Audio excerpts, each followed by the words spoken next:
Ayan ng San Rafael, isang malawak na hasyenda ang kinatitirikan ng daan-daang puno ng lansones. Ang lupang iyon ay pagmamay-ari ni Don Herminio, isang matandang hasyendero na kilala sa kanyang kayamanan, ngunit higit sa lahat sa kanyang pagiging sakim at maramot sa mga trabahador. Lahat ng mga manggagawa niya ay sumasahod ng mumo at sa init ng araw, tag-ulan man o tag-init, walang pahinga ang kanilang pagbubuno sa lupa at punong kahoy. Isa sa mga trabahador ay si Elias, 35 anyos, payat at halatang batak sa trabaho. Ulila na siya sa magulang at walang asawa. Naninirahan lamang siya sa isang barong-barong na itinayo niya sa gilid ng hasyenda, kung saan pinapayagan siyang manatili ni Don Herminio basta't huwag lang siyang hihingi ng dagdag na sahod. Dahil sa kahirapan, palagi siyang may butas na tsinelas at ang kanin niya sa araw-araw ay nilalagyan lamang ng asin, kung minamalas pa'y asin din ang ulam sa hapunan. Kahit ganito ang kanyang sitwasyon, hindi nawawalan ng ngiti si Elias. Palabati siya sa kapwa-trabahador at kung may natitirang pagkain ay iniaalok pa sa iba. Maraming nagtataka kung paanong hindi pa siya sumusuko sa hirap ng buhay. Ngunit ang sagot ni Elias ay palaging, basta't may araw pa, may pag-asa pa. Tuwing anihan ng lansones, halos magdamagan ng gawain. Mula madaling araw ay gumigising na si Elias upang umakyat sa mga puno, pumitas ng bunga at ilagay sa kaing. Sa bawat kaing ay binabayaran siya ng 5 piso, ngunit kung kulang sa laki o may uod ang bunga, kaltas ang bayad. Kapag madulas ang sanga o mababa ang araw, minsan ay nababalian ng galamay o nabubugbog ang katawan ng mga manggagawa, pero wala silang benepisyo. Si Elias, kahit ilang beses nang natapilok, ay patuloy pa rin sa pagtatrabaho.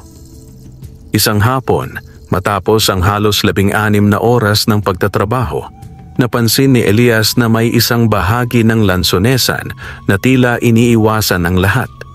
Naroon sa dulong bahagi ng hasyenda, malapit sa kakahuyan, ang isang kumpol ng matatandang puno ng lansones na tila hindi na pinapansin. May mga bulong-bulungan ang mga kapwa niya manggagawa tungkol sa lugar na iyon. Ayon sa kanila, may espiritong naninirahan doon. Isang duwende raw na mapaglaro, mapag-isang nilalang na hindi dapat gambalain. Pero si Elias, sa pagnanais na makadagdag pa sa kanyang kita, ay nagtungo sa bahaging iyon. Bitbit ang sako at matibay na panali. Lumapit siya sa mga punong lansones na kahit matanda na ay tila naglalakihang bunga. Ang mga prutas ay mas malalaki kaysa sa ordinaryong lansones. May malagintong kulay na parang hinog na mangga at may amoy na mas matamis pa sa karaniwang bunga. Abay, bakit hindi pa ito pinipitas ng iba? Bulong niya sa sarili. Nagsimula siyang pumitas at sa unang hawak pa lamang niya sa bunga, may kakaiba na siyang naramdaman. Ang balat ng lansones ay mainit-init na parabang buhay. Naramdaman niya ring tila may malamig na hangin na dumaan sa kanyang batok. Napalingon siya, ngunit wala namang tao sa paligid. Tanging ang kaluskos ng dahon at huni ng mga kuliglig ang maririnig. Hindi siya natinag. Ipinasok niya ang mga napitas sa kanyang sako at nagpatuloy. Ngunit habang abala siya, may boses siyang narinig. Mahina ngunit malinaw. Huwag mong ubusin, paunti lang. Napapitlag si Elias. Napalinga siya sa paligid, inangat ang kanyang itak, ngunit wala siyang nakita. Tiningnan niya ang kanyang sako. Halos kalahati na ang napupuno. May tao ba riyan? Tanong niya. Ako'y nandito, sa ilalim ng puno. Napalunok si Elias. Ngunit sa halip na tumakbo, lumapit siya sa puno. At sa lilim nito, nakita niya ang isang nilalang na halos kalahating talampakan lamang ang taas. May mahahabang puting balbas, pulang sombrero, at suot na berdeng kasuotan na parang ginintuan. Isa itong duwende. Huwag kang matakot, ani ng duwende. Ako si Ambaro, tagapangalaga ng mga gintong lansones. Nanlaki ang mga mata ni Elias. Gintong lansones? Tumango si Ambaro. Ang mga bungang iyan ay hindi basta-basta. Hindi lahat pinapayagang pumitas. Ngunit nakita ko ang iyong puso, Elias. Matapat ka, mabuti at hindi sakim. Kaya't pinayagan kitang kumuha, ngunit may kondisyon. Anong kondisyon, Ambaro? Tanong ni Elias, bagamat may kaba pa rin sa kanyang dibdib. Sa bawat bunga na iyong pipitasin, isa lamang sa bawat araw. Ibalot mo ito ng dahon at dalhin pa uwi. Huwag mong ibebenta agad. Sa takdang panahon, ito'y magiging tunay na ginto. Hindi lamang kayamanan sa bulsa, kundi kayamanang magdadala rin ng kabutihan sa ibang tao. Hindi agad nakaimik si Elias. Ginto? Totoo ba ito? Ngunit nakita niya sa mga mata ni Ambaro ang sinseridad at sa kanyang puso'y wala siyang maramdaman kundi tiwala. Ipagpapaubaya ko sa iyo, Elias. Ngunit huwag mo akong ipagkakanulo. Tumango si Elias. Hindi ko kayo bibiguin. At sa gabing iyon, bitbit ni Elias ang isang gintong lansones, nakabalot sa dahon ng saging at panibagong pag-asa sa kanyang puso. Gabi nang makauwi si Elias sa kanyang munting barong-barong. Malamig ang simoy ng hangin, ngunit dama niya ang init ng pag-asa sa kanyang dibdib. Maingat niyang inilapag ang gintong lansones sa lumang mesa at saka tinabingan ito ng dahon ng saging, gaya ng bilin ni Ambaro. Matagal niya itong tinitigan, tila ba humihinga ang prutas, at ang kinang nito ay bahagyang sumisinag sa dilim ng kanyang munting tahanan. Hindi siya makatulog agad. Bumabalik-balik sa kanyang isipan ang tinig ni Ambaro, ang kanyang pulang sombrero at ang mahigpit na paalalang huwag maging sakim. Isa lang kada araw, sabi ng duwende. At sa takdang panahon, ito'y magiging tunay na ginto. Kinabukasan, maagang bumalik si Elias sa lansonesan. Hindi siya nagtungo agad sa lugar ng gintong lansones. Sa halip, tumulong muna siya sa mga kapwa-trabahador na nangangapa sa dilim ng madaling araw. May isa siyang kasamang si Pilo na napilayan at nahulog mula sa puno kahapon. Nang makita ni Elias, siya'y agad lumapit at tinulungan itong magdala ng kaing sa sentro ng imbakan. Kahit mahirap ka rin, ikaw pa ang laging tumutulong, Elias, sambit ni Pilo habang nakaupo sa lilim. Narinig ko kasi, kapag puro sarili lang iniisip, mas madaling tamaan ng malas. Tugon ni Elias sabay ngiti. Pagdating ng tanghali, nagpaalam si Elias.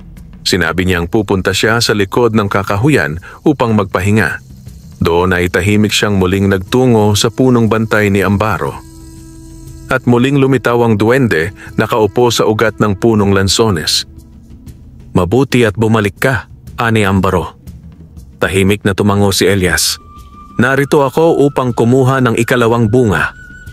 Ito ang huli mong pipitasin sa linggong ito, tugon ni Ambaro. Huwag mong madaliin. Ang kayamanan ay parang lansones. Kapag hinog sa pilit, maasim sa dulo. Tumango muli si Elias at pumitas ng isang gintong bunga. Ngayong mas malapit na niya itong tinitigan, napansin niyang hindi ito ordinaryong lansones. Ang balat nito ay mistulang gawa sa pinong sinulid ng ginto at may munting marka na tila simbolo ng araw sa gilid.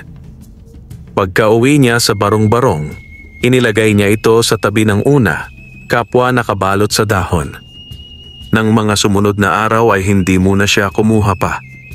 Sa halip, patuloy siyang nagtrabaho at naghintay. Hindi niya binuksan ang alinman sa bunga ayon sa bilin ni Ambaro. Sa ikapitong araw, habang siya'y nag-aalmusal ng lugaw na may asin, bigla siyang nakarinig ng kaluskos mula sa mesa. Napalingon siya at sa kanyang gulat, ang unang gintong lansones ay nagbago ng anyo. Tila ba unti-unting natutunaw ang balat at naging isang matigas, bilog na bagay. Isang gintong barya, makintab, mabigat, at may ukit ng isang di pamilyar na simbolo. Isang puno ng lansones na may duwende sa lilim. Nabigla si Elias.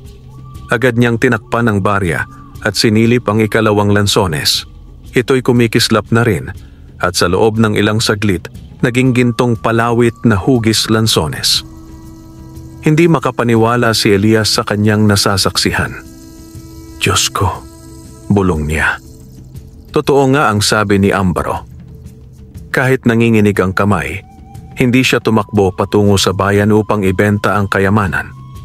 Sa halip, isinilid niya ito sa isang supot at ibinaon sa ilalim ng kanyang papag. Ang nasa isip niya ay hindi ang pagbili ng mamahaling gamit, kundi kung paano niya magagamit ito ng tama. Kinabukasan, nagtungo siya sa bayan. Binili niya ang kanyang unang bagong pares ng tsinelas sa loob ng 5 taon. Bumili rin siya ng 1 kilong bigas, kaunting karne at gamot para kay Pilo na nooy nilalagnat. Nang makita siya ng tindera sa botika, napansin nito ang kanyang ayos. Elias, may biyaya ka yata ngayon ha? Tanong ng tindera. Kaunting swerte lang po, tugon ni Elias, sabay ngiti. Pagbalik niya sa lansonesan, napansin ng ibang manggagawa ang pagbabago sa kanya. Hindi na siya gutom tingnan, hindi na lawlaw ang tsinelas, at tila mas may sigla sa kanyang mga mata. Si Don Herminio rin ay napansin ang kasiglahan ni Elias at sa halip na matuwa ay nagduda. Bakit parang yumayaman ang trabahador kong yon? Bulong ni Don Herminio sa kanyang katiwala. Bantayan niyo nga. Ngunit si Elias sa kanyang kalooban ay tahimik pa ring nagpapasalamat, hindi sa ginto, kundi sa pagkakilala niya kay Ambaro at sa pangakong hindi niya sisirain. Habang patuloy ang mga araw, naging mas abala si Elias hindi lamang sa pagtatrabaho kundi sa pag-iingat sa kanyang lihim. Araw-araw ay pinupuntahan niya si Ambaro, ngunit sumusunod siyang tapat sa bilin ng duwende. Isa lamang kada linggo ang kanyang kinukuha. Kahit anong tukso, lalo na nang lumitaw na ang 3 bunga, ay naging isang pulseras na yari sa purong ginto. Hindi siya nagpadala sa kasakiman. Sa halip na isugal o ibenta agad ang kanyang mga ginto, nagdesisyon si Elias na ipunin ang mga ito. Itinago niya sa ilalim ng kanyang papag ang mga kayamanang unti-unting lumalago, mga gintong alahas, barya at kakaibang palamuti na may ukit ng puno ng lansones at mukha ni Ambaro. Sa kanyang isip, darating ang panahon na magagamit niya ito para sa mas makabuluhang layunin. Nagsimula na rin siyang gumawa ng maliliit na pagbabago sa kanyang buhay. Sa halip na bumili ng mamahaling gamit para sa sarili, pinagawa niya ang bubong ng kanyang barong-barong. Bumili ng dagdag na banig para sa mga bisitang trabahador na walang matulugan at palihim na tumutulong sa mga may sakit sa hasyenda. Isang araw, nadatnan niya si Aling Tisay, isang matandang mangunguwit ng lansones na nakalupasay sa ilalim ng puno. Inatake raw ito ng rayuma at hindi na makatayo. Agad niyang tinulungan at inihatid pa uwi. Binigyan pa niya ito ng 1/2 kilo ng bigas at isang maliit na bote ng langis na ipinabili niya sa botika. Mabait kang bata, Elias, sabi ni Aling Tisay. Hindi ko makakalimutan ito. Ngunit sa likod ng kabutihang iyon, palihim siyang pinagmamasdan ng mga mata mula sa loob ng hasyenda, mga tauhan ni Don Herminio. At sa silid ng mayamang matanda, napapailing si Don Herminio habang pinagmamasdan ang ulat ng kanyang katiwala. Hindi ko alam kung anong kalokohan ang pinasok ng Elias na yan, sabi ng hasyendero. Pero mula nang tumambay siya sa likod ng kakahuyan, parang bigla siyang sinuwerte. Gusto niyo pong ipasundan pa doon? Tanong ng katiwala. Hindi lang ipasundan, sagot ni Don Herminio. Gusto kong malaman kung anong sikreto ang tinatago niya. At kapag totoo ngang may kayamanan doon, akin yon. Ako ang may-ari ng lupang yan. Kinagabihan, Hindi alam ni Elias na may 2 anino ang sumunod sa kanya habang patungo siya sa lugar ng gintong lansones. Tahimik siyang lumapit sa puno at muling kinausap si Ambaro. "Nararamdaman kong may masama," bulong ni Elias. "May mga matang sumusunod sa akin." Lumabas si Ambaro mula sa ugat ng puno. Ang kanyang pulang sombrero ay may nakataling gintong sinulit sa gilid. "Tama ang pakiramdam mo," ani Ambaro. "Mula nang tumanggap ka ng biyaya, hindi maiiwasang may mainggit at magnasa. Ngunit tandaan mo ang ating kasunduan. Kapag sinubukan mong gamitin ito para sa pansariling kalamangan, mawawala ang lahat." Tumango si Elias, ngunit hindi na itago ang pangamba sa kanyang muka. "Bibigyan kita ng dagdag na proteksyon," patuloy ni Ambaro. "Isuot mo ito." Inilahad ng duwende ang isang kwintas na yari sa balahibo ng ibong maya. May maliit na gintong butil sa gitna. Habang suot mo ito, hindi ka matutunton ng may masamang layunin. Tinanggap ni Elias ang kwintas at agad itong isinuot. "Maraming salamat, Ambaro. Hindi ko kayo bibiguin." Kinabukasan, napansin ng mga tauhan ni Don Herminio na biglang hindi na nila makita si Elias sa tuwing susundan nila ito. Parang nawawala ito bigla sa gitna ng mga punong lansones. Tuwing susundan nila ito sa kakahuyan, naglalaho na parang bula. "Ibinabato lang natin ang oras natin, Don," sumbong ng katiwala. "Hindi," maring sagot ni Don Herminio. "Kahit paanong engkanto pa yan, ako ang may-ari ng lupang yan. Kung may ginto roon, akin yon." Samantala, si Elias ay patuloy sa kanyang tahimik na misyon. Ngayon ay napansin niya rin ang pagbabago sa kanyang panaginip. Madalas niyang napapanaginipan ang isang matandang lalaking may puting balbas na may hawak na gintong lansones, nakaupo sa trono ng ugat at mga dahon. Sa panaginip, pinapayuhan siya nito. "Anak, hindi sa dami nasusukat ang kayamanan, kundi sa dami ng natulungan. Huwag mong kalimutan." At sa paggising niya tuwing umaga, may bagong gintong prutas sa kanyang lamesa, kahit wala siyang dinala pa uwi. Nagsimula na ang tunay na hiwaga. Ngunit sa likod ng lahat nito, papalapit na ang panganib. At hindi niya alam, may mas malalim na lihim ang punong lansones at ang duwending tagabantay. Habang patuloy ang kabutihang ginagawa ni Elias gamit ang biyaya mula kay Ambaro, lalong lumalalim ang misteryo sa paligid ng puno ng lansones. Sa tuwing sumasapit ang gabi, napapansin niyang may kakaibang ugong sa hangin tuwing nasa ilalim siya ng punong iyon. Parang may mga bulong, tila baga panaghoy mula sa kailaliman ng lupa. Subalit walang anumang masama ang nangyayari, bagkus lumalakas pa ang kanyang pakiramdam ng kapayapaan tuwing naroroon siya. Isang gabi, habang siya'y nakaupo sa tabi ng puno, muling lumitaw si Ambaro. Hindi na tulad ng mga nakaraang araw na mapaglaro at masigla ang anyo ng duwende. Ngayon, may bigat sa kanyang tingin. "Elias," wika nito, "panahon na upang ipakita ko sa iyo ang lihim na hindi ko basta ibinubunyag kahit kanino." Napakunot ang noo ni Elias. "Anong lihim, Ambaro?" Humakbang si Ambaro sa gitna ng ugat, saka itinaas ang kanyang baston na yari sa sungay ng usa. Bigla itong lumiwanag at unti-unting bumuka ang lupa sa ilalim ng puno gaya ng pagbuka ng mga talulot ng isang malaking bulaklak. Sa ilalim nito ay may makipot na lagusan na tila hagdan pababa sa kailaliman ng lupa. "Sumunod ka sa akin," sabi ni Ambaro. "Ngunit tandaan mo, isang beses mo lamang ito makikita. Kapag nilabag mo ang tiwala ko, ang lahat ng ito ay maglalaho." Tahimik na sumunod si Elias pababa. Sa bawat hakbang, napapalibutan siya ng mga ilaw na tila alitap-tap, ngunit ginto ang kislap. Ang mga pader ng lagusan ay nababalutan ng ugat at mga lumot na may makinang na alikabok. Sa loob ng ilang saglit, nakarating sila sa isang kuweba. Isang dambuhalang silid sa ilalim ng lupa na may kisame na kumikislap na parang bituin. At sa gitna nito, naroon ang isang dambuhalang punong lansones na may gintong bunga. Hindi lamang isa, kundi daan-daan.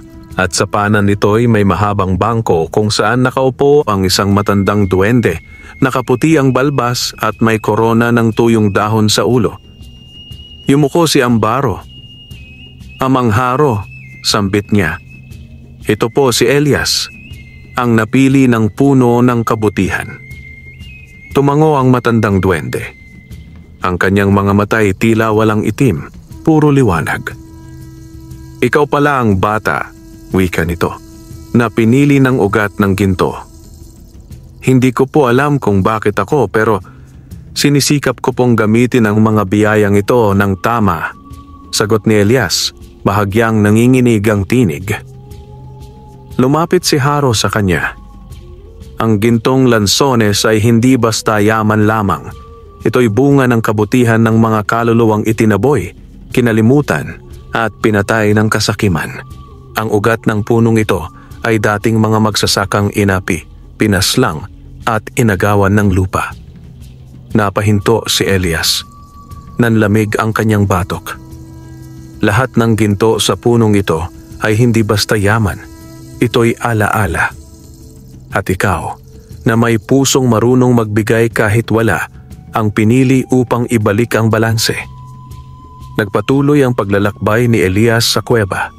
Nakita niya ang mga palamuti, kasangkapan at makalumang gamit ng mga ninunong magsasaka na ibinaon sa ilalim ng punong iyon. Naroon ang mga larawan ng gutom, paghihirap at paninindigan. At naroon din ang mga duwending nagbabantay sa bawat ugat, parang mga aninong tanging kabutihan lang ang nakakakita. Sa kanyang paglisan, may iniabot si Haro sa kanya. Isang munting buto ng lansones, kulay pilak, na may nakaukit na maliit na mata sa gitna. Ito ang butil ng katotohanan, ani Haro.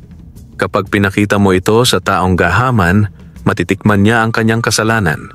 Ngunit gamitin mo lamang ito kapag hindi na sapat ang kabutihan. Tumango si Elias at muling sinundan si Ambaro pataas. Pagbalik nila sa ibabaw, sarado na muli ang lagusan. Muli na naman silang magkasama sa lilim ng punong lansones. Maraming salamat, Ambaro, wika ni Elias. Ngayon, mas nauunawaan ko ang halaga ng biyayang ito. Ang iyong puso ang susi, Elias, ani Ambaro. At sa puso mo rin magwawakas ang lahat ng ito. Kung pipiliin mong iligaw ang landas, ang ginto ay magiging lason. Sa kabilang dako ng hasyenda, si Don Herminio ay hindi na makapaghintay.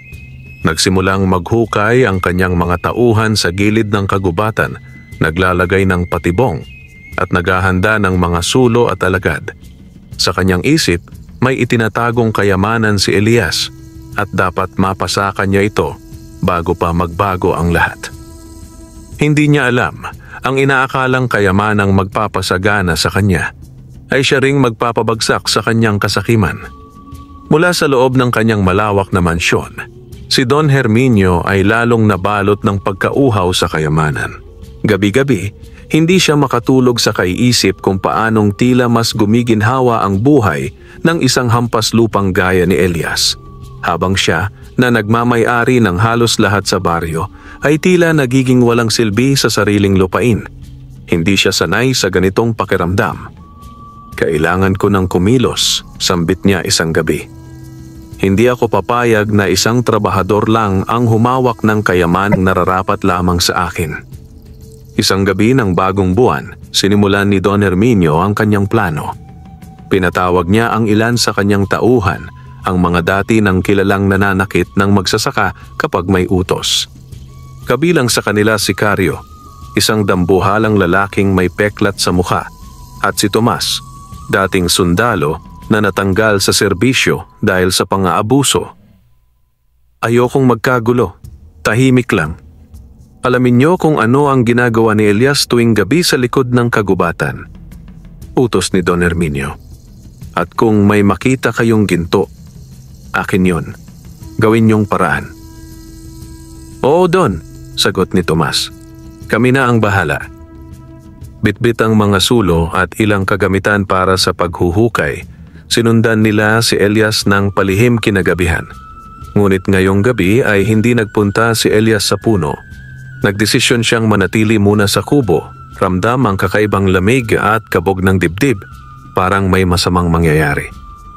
Walang Elias sa paligid, kaya't nagpa siya ang mga tauhan ni Don Herminio na lumapit na mismo sa puno ng lansones. Hindi pa man sila nakakalapit, napansin na nilang tila may malamig na simoy na hindi karaniwan. Ang hangin ay may halong bulong at tila may mga matang nakamasid.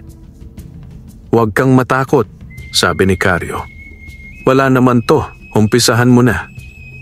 Hinataw ni Tomas ng palakol ang katawan ng puno. Pak! Kasunod agad nito ang malakas na ihip ng hangin at sabay-sabay na namatay ang kanilang mga sulo. Ang paligid ay biglang nabalutan ng dilim. Hindi karaniwang dilim, kundi itim na tila usok na may buhay. Ang mga palad nila ay nanigas. Ang kanilang pandinig ay binulabog ng mga boses na bulong ng libu-libong nilalang.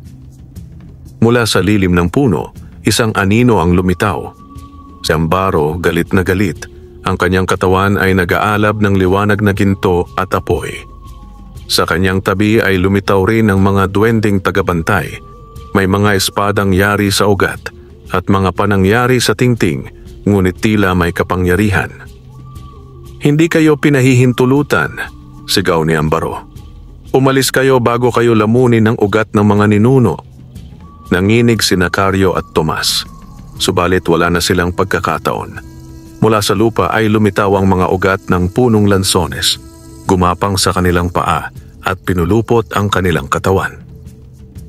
Isang sigaw ang binitawan ng dalawa, ngunit agad itong nalunod sa katahimikan ng gabi. Nagising si Elias sa gitna ng gabi. Napabalikwas siya mula sa pagkakatulog. May narinig siyang panaghoy mula sa kakahuyan. Sa puso niya, alam niyang may lumabag sa kasunduan. Agad siyang lumabas at nagpunta sa puno ng lansones. Pagdating niya roon, nakita niyang nakatayo si Ambaro sa paanan ng puno at nakahandusay sa gilid ang dalawang lalaki, si Caryo at Tomas. Walang malay, nanginginig at punong-puno ng sugat at galos. Ang puno ay muling bumalik sa payapang anyo nito, ngunit may bakas ng dugo sa paligid. "Hindi na natin sila mapipigilan?" wika ni Ambaro. "Kapag ang kasakiman ay nakarating na sa puno, mabilis na itong kumakalat." Lumapit si Elias. "Pasensya na, Ambaro, kung may pagkukulang ako. Hindi ikaw ang may sala," sabat ni Ambaro. "Ngunit kailangan mong pumili, Elias. Ilalayo mo ba ang sarili mo sa mga ito o lalaban ka upang maprotektahan ang kabutihang itinanim sa ugat?" Tahimik si Elias.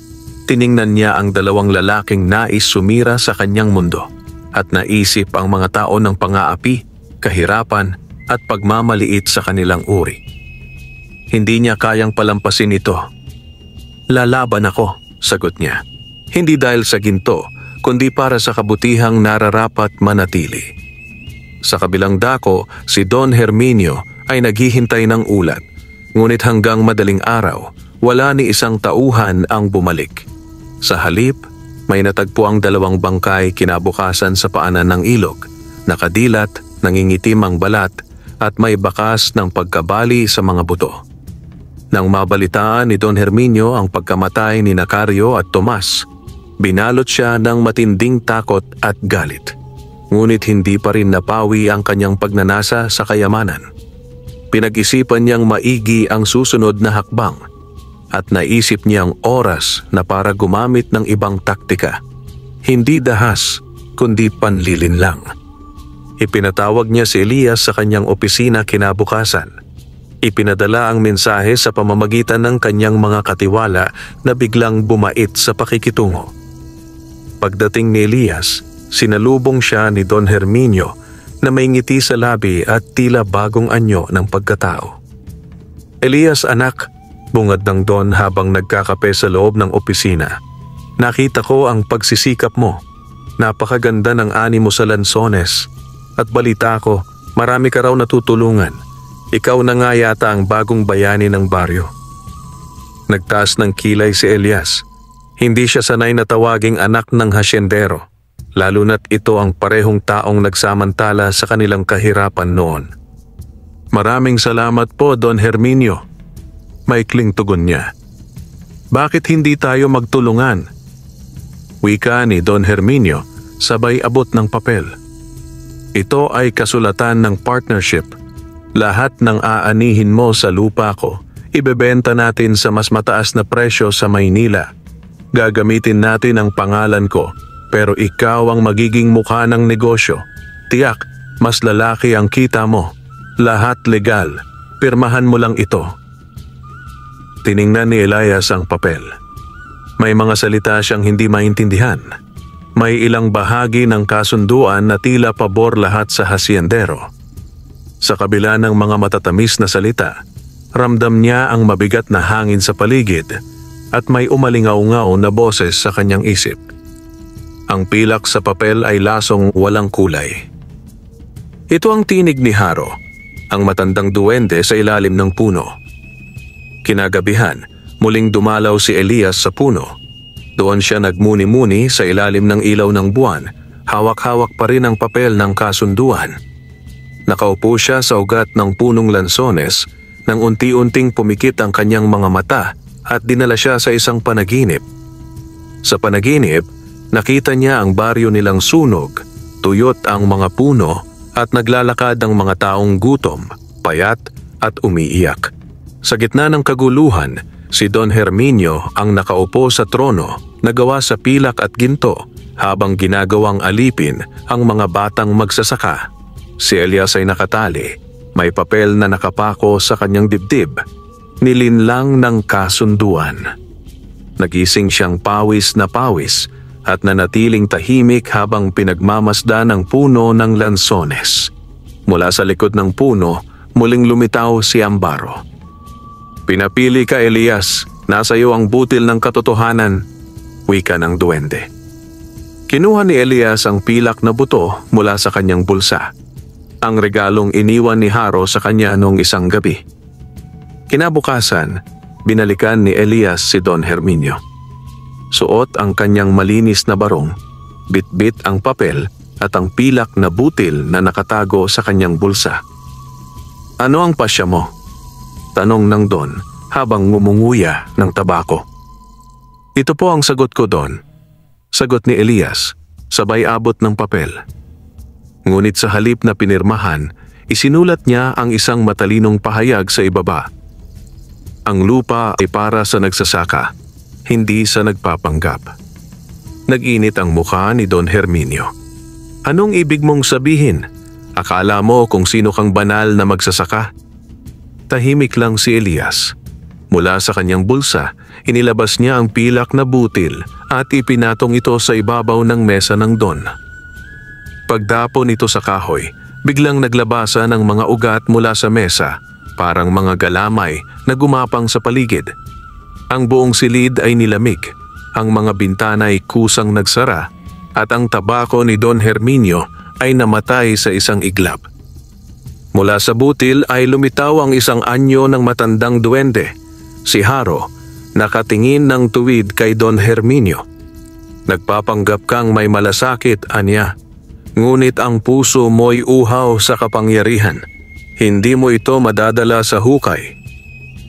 Biglang napasigaw si Don Herminio. Tinangkang itapon ang butil, ngunit hindi ito matanggal sa kanyang mesa. Parang nakadikit sa balat ng kahoy. Tumakbo palabas si Elias habang lumiligid ang hangin sa buong opisina.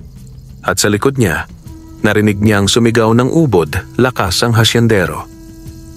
Ilang araw matapos ang insidente, napabalita na si Don Herminio ay biglang nagkasakit ng matindi. Hindi makapagsalita, hindi makakain at palaging umiiyak sa tuwing titingnan ang mga dahon ng lansones. Samantala, si Elias ay pinupuri sa buong baryo. Unti-unting lumapit sa kanya ang mga dating kinatatakutan at nagboluntaryong tumulong sa kanyang maliit na negosyo. Sa tulong ng gintong lansones, natulungan niyang mapaayos ang mga kalsada, mapaayos ang irigasyon at mabigyan ng kabuhayan ang mga pamilya ng kapwa niyang magsasaka. Ang punong lansones ay namunga pa ng higit pa, gintong bunga na hindi lamang nagkakaloob ng yaman, kundi ng katarungan at kapayapaan. Makalipas ang ilang linggo, ang baryo ng San Gerardo ay tila muling isinilang. Ang mga dating barong-barong ay unti-unting napalitan ng mas matitibay na bahay. Ang mga batang dati walang sapatos, ngayon may malinis na tsinelas at bitbit ang kanilang mga baon sa eskwela. Ang mga palayan ay nabuhay muli, at ang mga manggagawa sa Lansonesan ay may regular na kita, may pagkain sa mesa, at higit sa lahat, may dignidad. Si Elias, na ngayon itinuturing na pinuno ng mga manggagawa, ay nanatiling mapagkumbaba. Hindi siya lumipat sa mansyon, bagkus ay pinili pa rin ang kanyang kubo na nasa gilid ng kagubatan, malapit sa punong lansones na nagbago ng kanyang buhay. Isang gabi, habang nakaupo si Elias sa ilalim ng buwan at nagsusulat ng tala para sa mga magsasaka, lumitaw ang isang liwanag sa di kalayuan. Muli, naroon ang mga duwende. Ngayon ay hindi lang si Amparo at Haro, kundi buong angkan ng mabubuting nilalang. Sa paanan ng puno ng gintong lansones, nagtipon ang mga duwende at si Elias. Ang mga ugat ng puno ay bahagyang gumalaw, na parang yakap sa mga naroroon. Ang mga dahon ay kumikislap sa liwanag ng gabi. Tumayo si Ambaro sa gitna at nagsalita, "Elias, anak ng lupa at haligi ng kabutihan, tinupad mo ang aming pagsubok. Sa harap ng tukso, pinili mo ang tama. Sa kabila ng kahirapan, hindi mo tinalikuran ang dangal." Lumitaw si Haro, ang matandang duwende, na ngayon ay nakasuot ng balabal na yari sa pinong hibla ng gintong saging. "Sa ngalan ng aming lahi, iniaalay namin sa iyo ang panghabambuhay na basbas. Ikaw ay hindi lamang magiging tagapag-alaga ng punong ito, kundi magiging tagapagtaguyod ng mga lahi ng lupa. Ikaw ay magiging tagapangalaga ng kayamanang banal." Nagtaka si Elias. "Ano po ang ibig ninyong sabihin?" Lumapit si Ambaro at mula sa ilalim ng puno ay hinukay niya ang isang maliit na sisidlan na yari sa puting luwad. Ibinigay ito kay Elias. Sa loob ng sisidlan na ito, wika niya, ay hindi ginto, kundi binhi.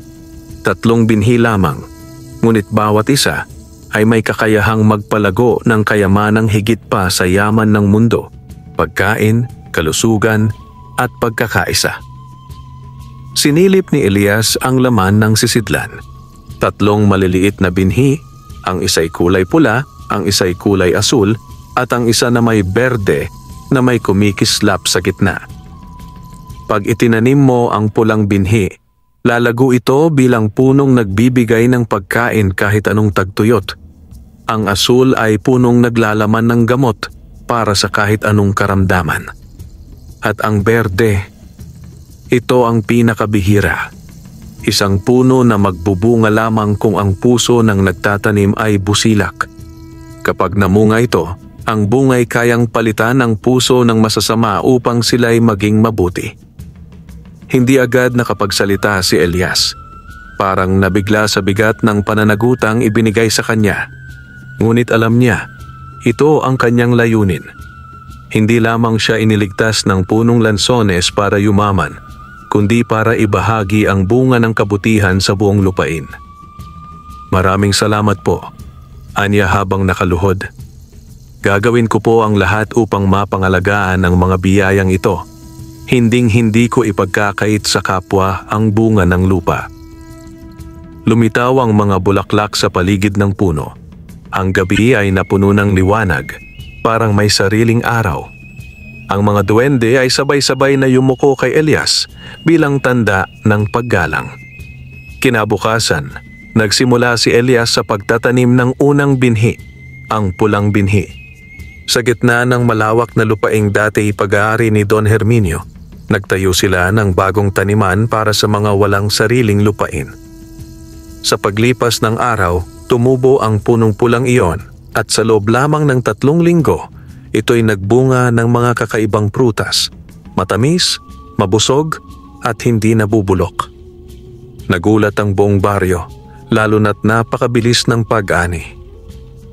Si Elias ay hindi na tinawag na empleyado, kundi guro ng lupa.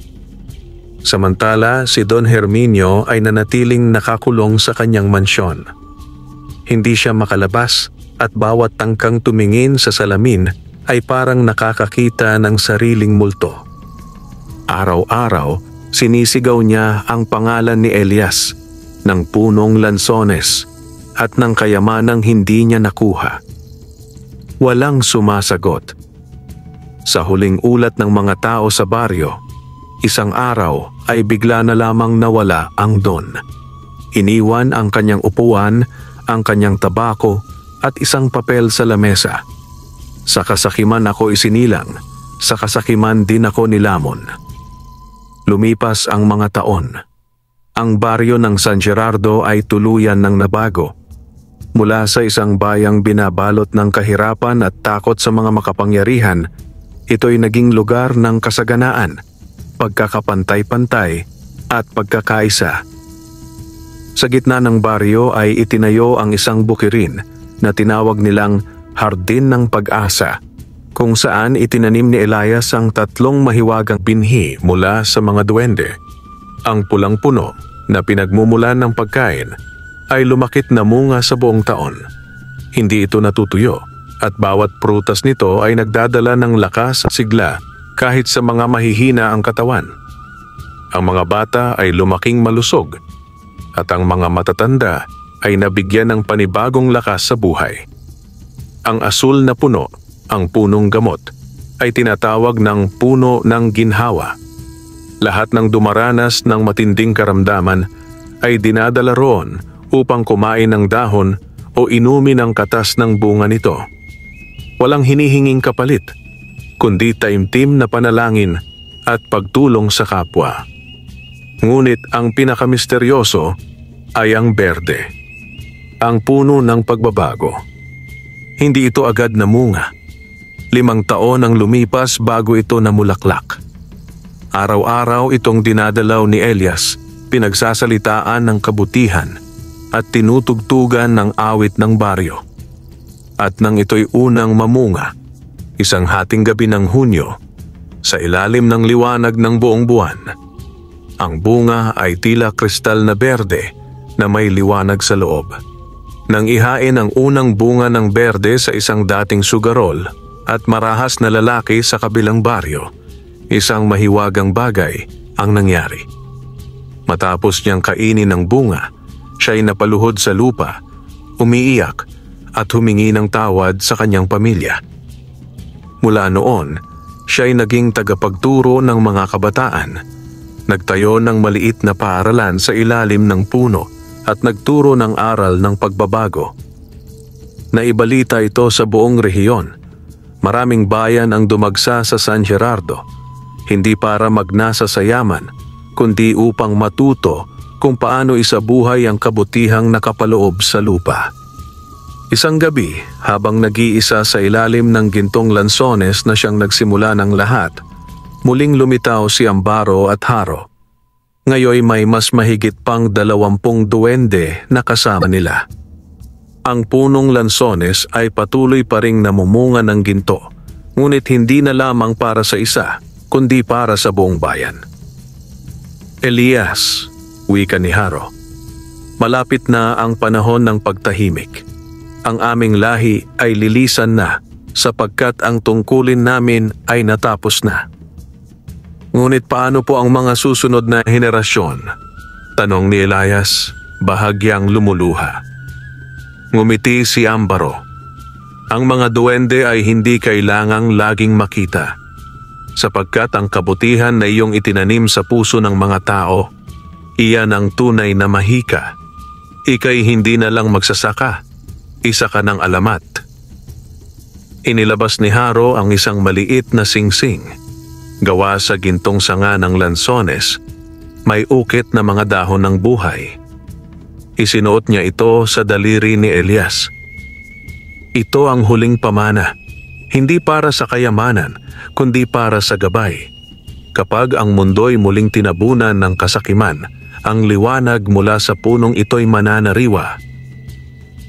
Pagkatapos ay unti-unti silang naglaho, kasabay ng malamig ngunit mapayapang hangin ng gabi.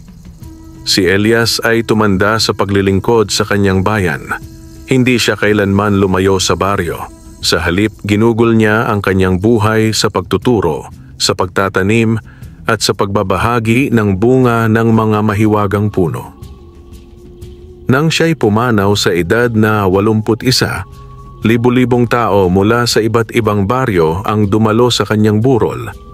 Inilibing siya sa paanan ng punong lansones at sa mismong araw ng kanyang libing, isang bagong punong lansones ang tumubo sa tabi nito. Mas matibay, mas mataas, at ang bungay kumikislap sa liwanag ng araw. Mula noon, naging panata ng mga tao ng San Gerardo ang pag-aalay ng unang bunga ng bawat ani sa paanan ng punong iyon bilang pasasalamat, hindi lang sa yaman, kundi sa kabutihang namana nila mula sa isang magsasakang naging alamat. At sa bawat gabi ng buong buwan, may nagsasabing sa ilalim ng punong lansones may munting liwanag na sumasayaw sa hangin. Mga duwending nagbabantay pa rin. Wakas,